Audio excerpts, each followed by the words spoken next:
Hey guys, welcome back to another video. In this one, you'll see we've got a very special guest over here, and that is Max. He does a lot of streaming for MMEG. He's also one of those guys that was behind the MMEG farm website that I use so often. He's been a great resource for me, always giving me information, different ideas to play out in the game. So, awesome streamer, making great content, and I'm really glad to have him as my first guest on the channel.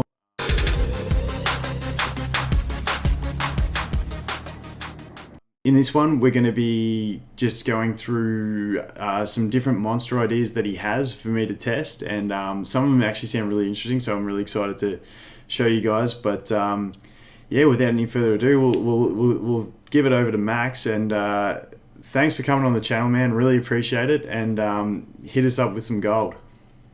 All right, ain't no problem. It's just that struggle when we have that 13-hour time difference. Yeah, man. Yeah, it was tough getting this organised, but I got to get up in 7 hours to start my Sunday stream. But it's all right. We'll get there.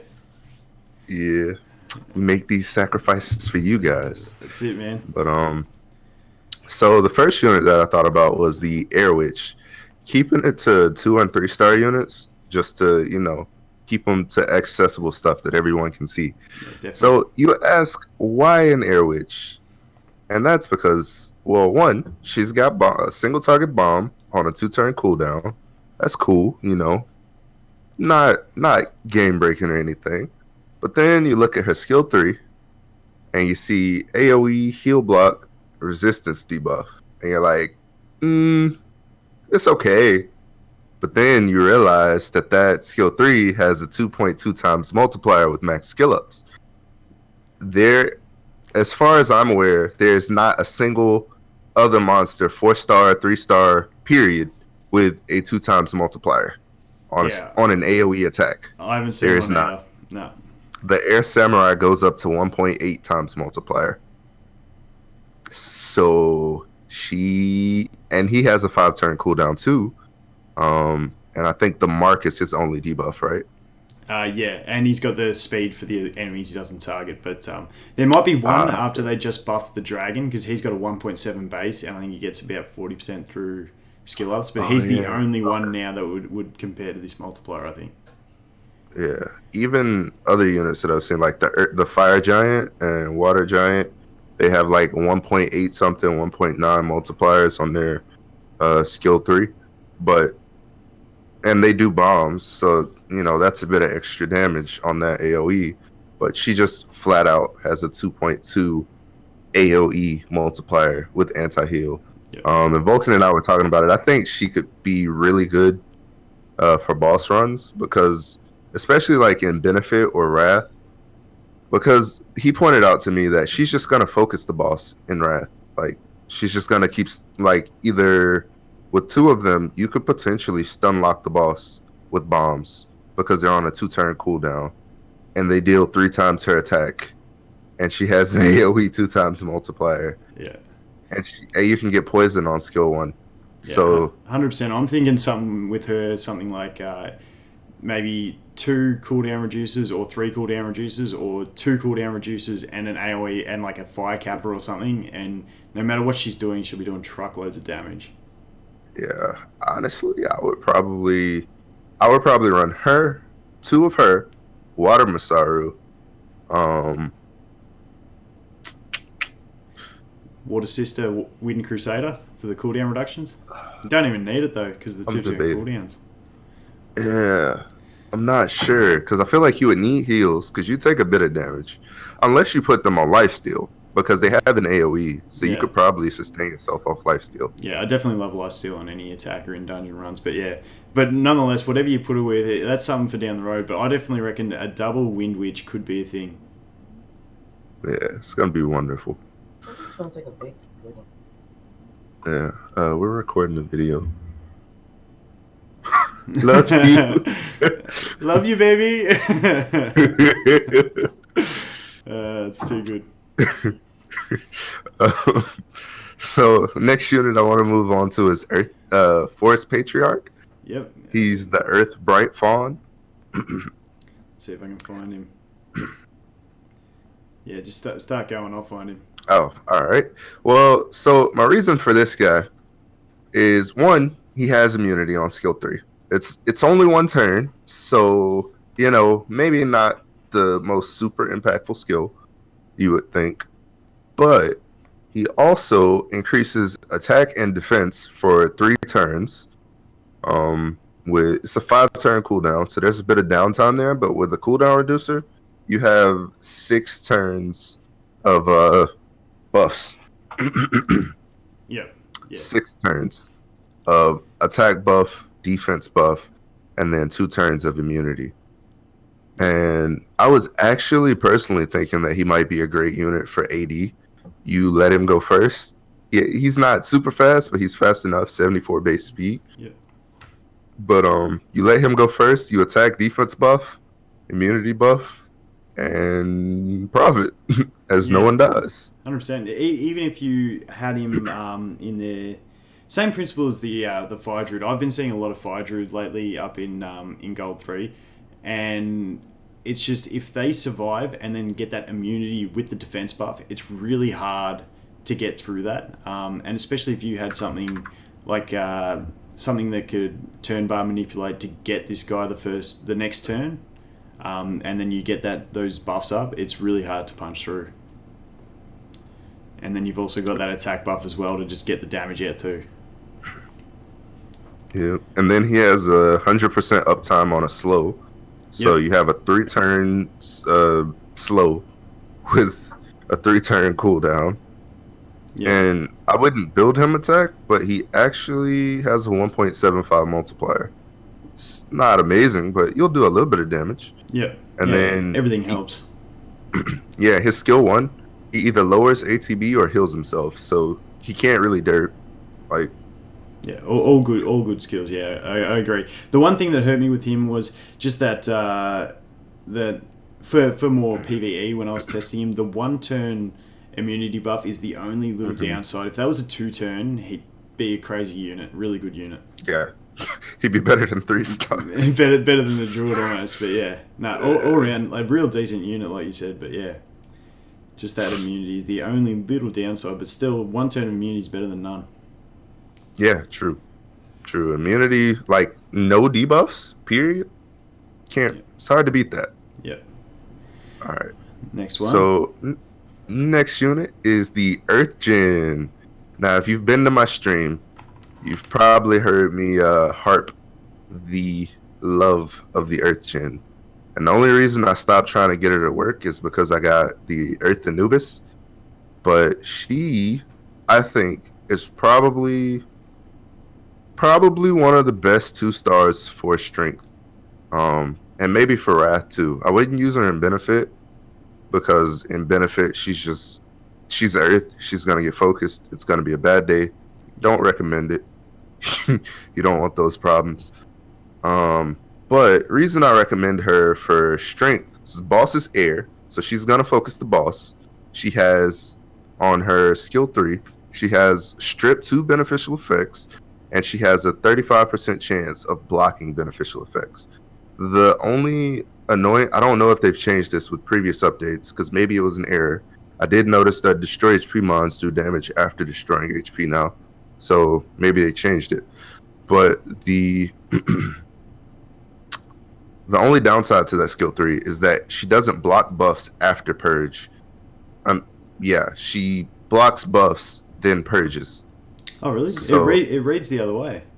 Exactly. I mentioned that to the devs. We'll see if maybe that'll be something they change in a balance patch. We'll see. It'd be nice. It would make her a lot more effective, because I don't think it would break her either, because she doesn't have 100% chance to block. It's just a 35% chance. But it's a really nice quality of life thing. Yeah, it definitely sounds like a bug, not a design. It sounds like they designed it to strip and then block, and it just hasn't worked out that way. So hopefully that gets fixed up. Yeah. But her skill 2 is the second reason I feel like she'd be so good. Is, she attacks based on enemy HP. All right, so let's break into some multiplier stuff real quick. Let's get the mathematics out. She has 14% HP. She gets 15% damage from skill ups. So the way skill ups work is that they get added to the attack multiplier. So she starts with a 1 times attack multiplier, and that'll turn into a 1.15 attack multiplier after those 15% of skill ups. So that means you have 1.15 attack plus 14% HP. Those get added together and multiplied for a percent HP damage. It works. So what I've found is that multipliers actually work slightly differently for different types of damage. So for max HP base damage, percent HP base damage, and yeah, just for those two, the attack and the HP gets added together and multiplied by the attack multiplier. For defense scaling, we'll go over that later with another unit. Yeah. But for now, just know that 1.15 times that 14%, let's see, is 16% damage. So you're doing 16% HP damage. Then, let's say you have an attack buff for 1.5. And especially when you're considering how much HP the bosses do have, especially when you go into the strength, which is where you're mainly going to be looking at it, it's going to be doing huge damage because of those massive HP pools. Yep. Boss has 107k damage, HP rather. Yep. But with attack buff, that's 24% max HP. And then you have elemental advantage. So you get another 1.3. So you're doing 31% of boss's HP pre-damage mitigation.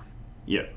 And So- that's not including obviously the mitigation from the boss's defense or the damage increase from any attack, crit damage, anything like that you have as well. So after boss's mitigation, you're going to be doing roughly 10% of the boss's HP.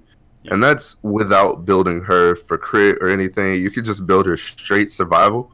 Yep. She's a 2-star, so she has low stats. So you can just build her HP, defense, speed, make her fast, make her live, and then just smack the boss for 10% of its HP every couple turns. And then And that's obviously if- as well, you've got that purge with the beneficial block, which is all just compiling into a good unit. Yeah. Yeah. And if its defense broken, you could probably get like 15 or 16% of its HP. Yeah. So really good unit for that. Nice. All right, let's hit up the next one. Alrighty. So the next one is going to be another Earth 2-star. It is the Earth Ghost. Here we go. All right. So she is our first 2-star, like 100% probably a monster for PvP. So we look at her. She has 85 when she's evolved, 85 base speed, which is 3 below the max speed in the game. And she has AoE ATB manipulation on her skill 3 for 15 plus 15. It adds, I think it's about It's a- 80. Wait, mine's needs Yeah, another it's- 20%. So The It's- turn bar reduction is a 90% turn bar. It's basically a turn bar reset. yeah. I thought it was a 60% turn bar reduction, but it is a 90% turn bar reduction. So Oh no, I think it's 60% turn bar reduction, 90% activation. When you add it up. nope, it is like 20% turn bar reduction plus 15%. Oh, I mathed badly. So that's 45% plus 30. 65. Yeah. 75% ATB reduction. I'll put it on the screen what it is because we'll work it out after and I'll put it on the screen and make sure we got that right. But yeah, it's a turn bar reduction with a good activation rate, which is really awesome. AoE. 90%. Nope. Yep. Nice. I can add 10 to 80. So I know I can do that. Nice. But yeah, she doesn't do much damage, but she doesn't need to. She AoE turn bar reduction. So you come into arena, you have her on your team. You either AoE strip buffs with her skill 2 on a 2-turn cooldown, Once you get higher in arena, people are going to be running immunity and stuff. I run full immunity, so Ooh, I know she would. Baller over here. Yeah. Um, yeah. Like she comes in, if they don't have immunity, ATB reduction. Even if you don't get everybody, you throw off their turn order. So Yep. maybe their buffer doesn't go first, or maybe their attacker doesn't get to go. Either way, you do good stuff for your team. And then if they do have immunity, you get to strip it. So now they're not immune anymore. And the other cool possibility about her is that on arena defense, I'm pretty sure she's always going to prioritize this third skill most of the time. So a lot of when you get higher in arena, a lot of people are using like that, the fire vampire or the wind dragon or something like that to get the fast move because they have the high base speed and get attack bar manipulation. I think she's only 2 base speed below the Wind Dragon. I think he's an 87 and she's an 85. So she is that budget option for that fast. She's 2 speed higher than the Wind Crusader, which is equal fastest attack bar booster. So she is got that higher base speed. So once you get into the higher leagues and speed becomes a real thing, where 1 or 2 speed can be all the difference, she could be a good option for some people to throw into that mix. Mm-hmm. He is 80. The Air Dragon is 87 speed. Yep. Yeah. So just really awesome, solid unit for that. Like even in the strength dungeon, I think just that 2-turn cooldown on the purge. So every second turn, she's going to be stripping that boss. And when she's not, she'll be reducing the attack bars of the boss and the 2 nymphs on the side of it. So slowing down that heal block as well and all that. Yep. So it's really good. Really awesome. And unit. even also, it's really nice that if she gets confused on stage 3, she doesn't nuke your team like my Earth Rakshasa does. Yes, that's the other big catch in that one. Yeah. Yeah, it's sad when you bring damage dealers to strength and then they get confused and they're like, you know what? I don't like my buddies anymore. I'm gonna wipe my team now. Yeah, 100%. Beautiful. But all right. So the next one is our first 3-star. It's probably gonna be a surprise to a lot of people. It is the Fire Ninja. All right, I might catch a lot of flack for this one. People are probably like, "Why not? Why not the Air Ninja? The Air Ninja is like so much better, right?" Air Ninja is good. You leave my Air Ninja alone. Air Ninja is good. Air Ninja is quite good. So the primary difference here between the Fire Ninja and the Air Ninja is that Fire Ninja does not scale off of speed. Also, he does not need a crit to recover his turn on his defense break, as Volkin might appreciate after having watched him play Arena this morning. Okay, so just before we started recording, I wanted to show my Arena team. My Ninja's I think he's at like 90-ish% crit because I put a crit damage on him, dropped him below 100% crit. The 2 fights I showed him, he missed the crit on both of them. Unbelievable. Anyway, moving on from that. He's like, I don't want to talk about it. It was a bad time. But so that is one benefit, right? But he does have lower attack by about 150. He has a 1231 attack, whereas the Air Ninja has 1393. So, his attack is low. He doesn't benefit from percent glyphs, but to trade off, he does have crit damage, Evo. So he has 200% base crit damage. Yep. He also has a 3 times attack multiplier on his skill 3. And which is huge. If you which is huge. He also gets 15% extra damage from skill ups, which makes it a 3.15 multiplier.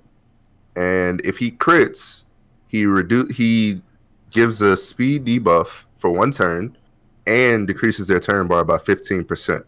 And it's a two turn slow with skill ups too.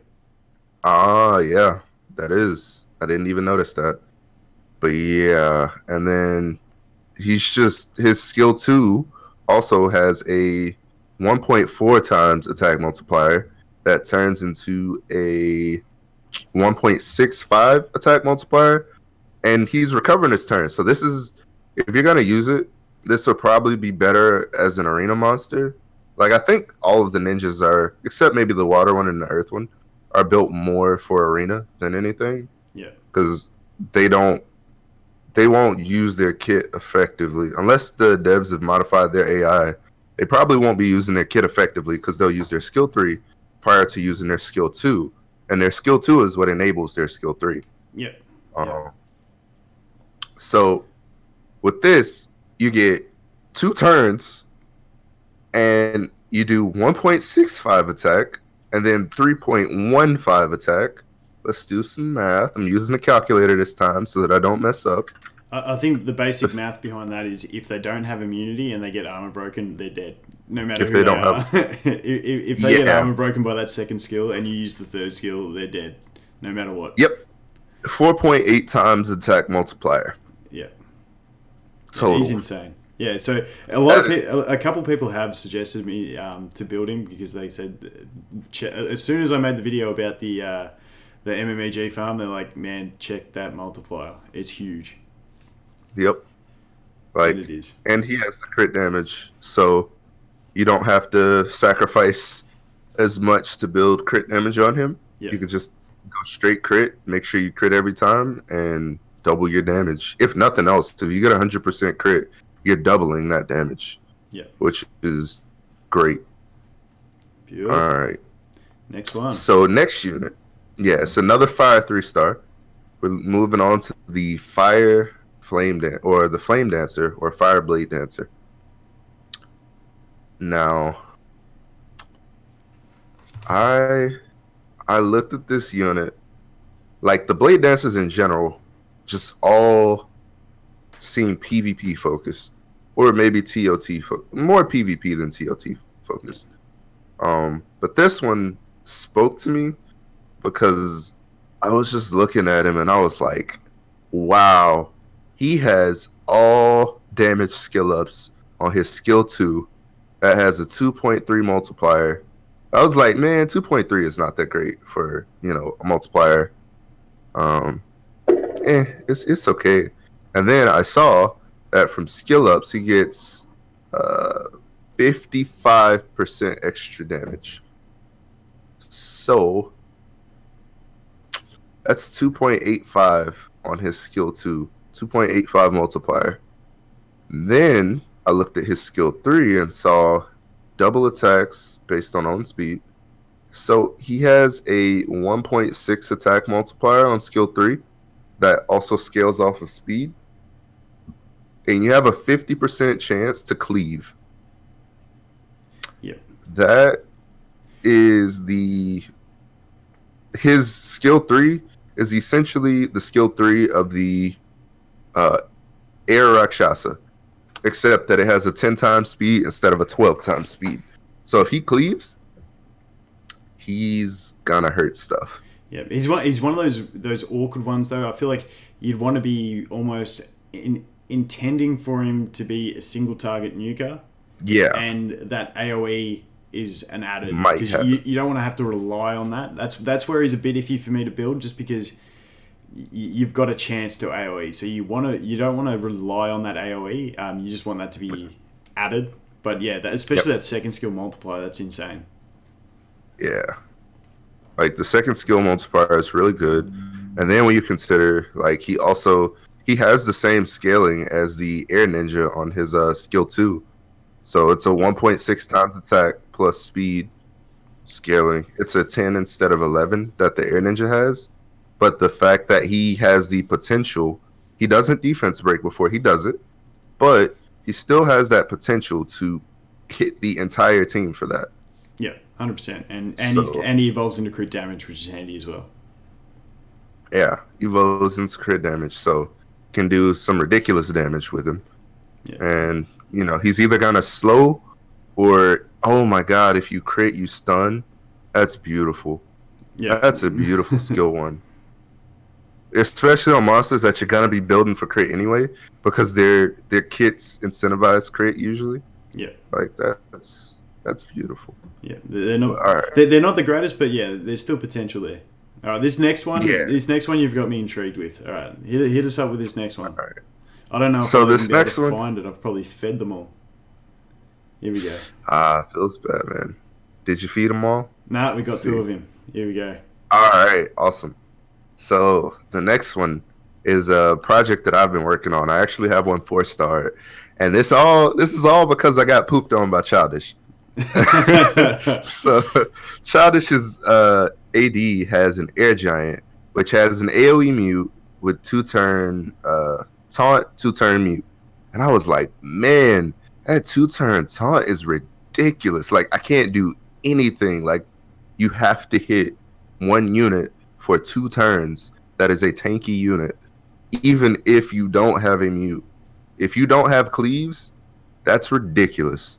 Now, I looked at him because I was just like, okay, well, what has a 2-turn taunt in the game? Turns out he's the only unit in the game that has an AoE 2-turn taunt other than the air giant.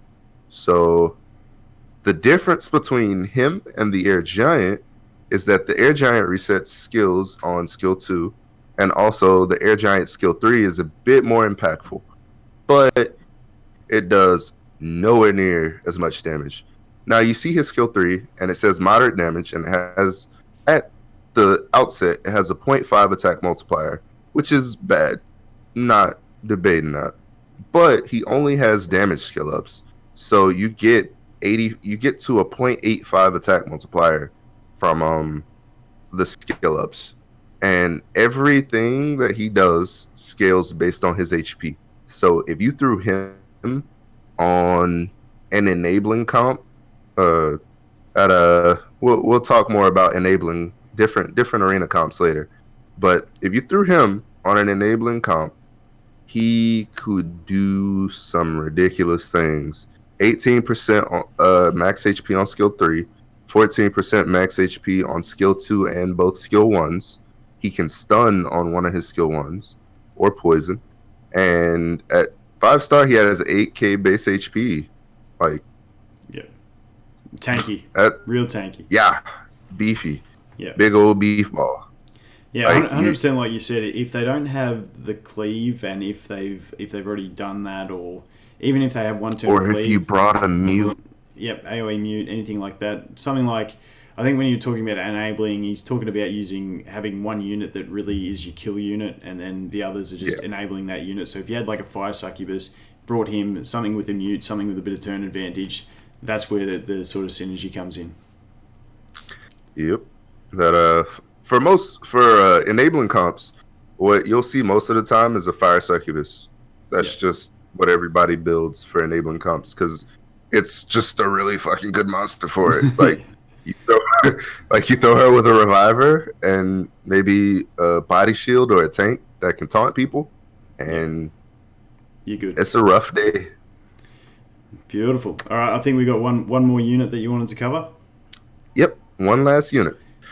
All right, so this is one that everybody's probably going to disagree on. This is the one I expect to catch some flack on.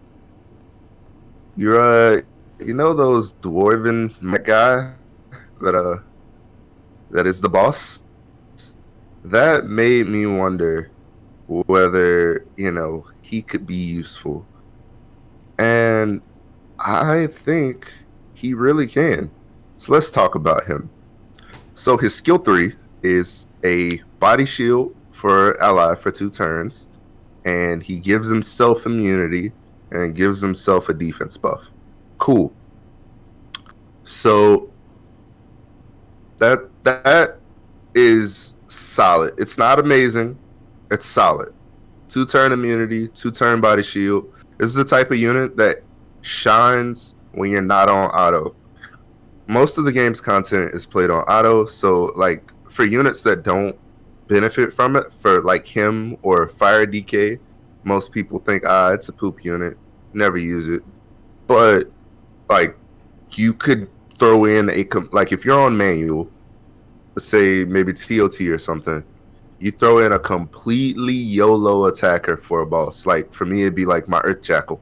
If I wanted to just nuke the shit out of a boss, throw him in there, have him body shielded, mute the enemy team, and you can just do whatever you want. Because all they can do is single target attack, and they're gonna have to keep hitting him, who is immune and defense buffed, and has 863 base defense at 5-star. Which is huge. Which is one of the highest. Yeah, one of the highest defenses in the game. Higher than most NAT 4s that are built defense. So his skill 2 is an AoE attack that has a 25% chance to stun. And so you think it's moderate damage, so it starts out with a 0.5 molt. But again, just like that Water Minotaur, he only has damage skill ups. And this is a 3-turn cooldown. Yep. So with all of his damage skill ups, it turns into a 0.9 attack plus 1.5 times defense. So here's where we talk about that defense scaling.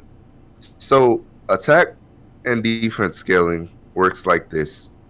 You take the attack molt, you take the defense molt, you put those together, you multiply them, and then you take the attack and defense, add them together, and then you multiply both those two numbers.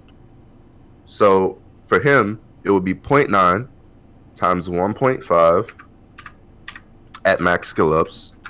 So you got a 1.35 overall multiplier times attack plus defense, which for him is about 1,500. So you got 1,500 attack from base on an AoE attack that has a 25% chance to stun on a 3-turn cooldown. Yep.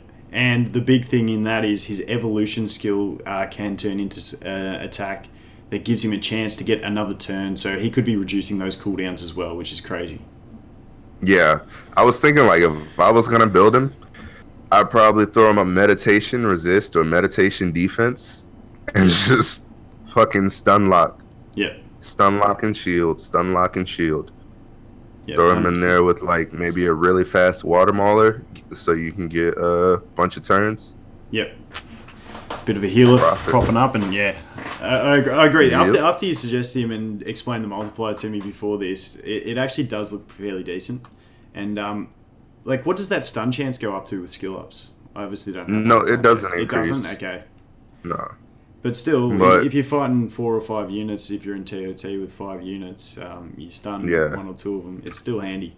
But yeah, I think that was the last unit, wasn't it? Yeah, if there are 4 units, I just did some math real quick. Yeah. You only have a 30% chance not to stun anyone. Yeah. So you have a 70% chance to stun somebody when there are 4 units. Yep. When there are 5 units, you have a 77 or 74%, 76% chance. Yeah, beautiful. Yeah, so another solid unit, man. That was the last one. Was that right? Yeah, Yep, didn't have that was any the other last special ones? Beautiful. Let me see. I don't think, not that are 3-star that I can think of off the top of my head. That's all right. I think you've given us a fair few good cherries there. That's all good, man. those are most of the ones I've been thinking about lately, about building. Too easy. Well, thanks for coming on again, man. I really appreciate you being my first guest on the channel. Like I said, if you guys haven't checked Max out, I'll leave all his links in the description. Be sure to go check him out. Follow him on Twitch. Twitch is where it's at. He normally actually does... He's normally on streaming after my stream on a Sunday morning, so I'll normally just pass you guys all straight on to him if you're watching my stream. So, like I said, he's given me so much information, wealth of knowledge on the game. Anything especially technical, if you want to know, make sure you get on his stream and hit him up because he'll have most of the answers. But any last words before we cut this video? No, just thank you for having me on. I really enjoyed sharing the knowledge. If you come through channel, that's usually what we're talking about. I'm usually theory crafting, usually thinking, how can I break the meta? It's a bit hard, but, you know. Nice. Too easy. One day I'll have Volkin level glyphs, and I can break the meta. Too good, man. Thanks heaps for coming on, and until next time, guys. Thanks for watching another video, and we'll see you in the next one. Cheers.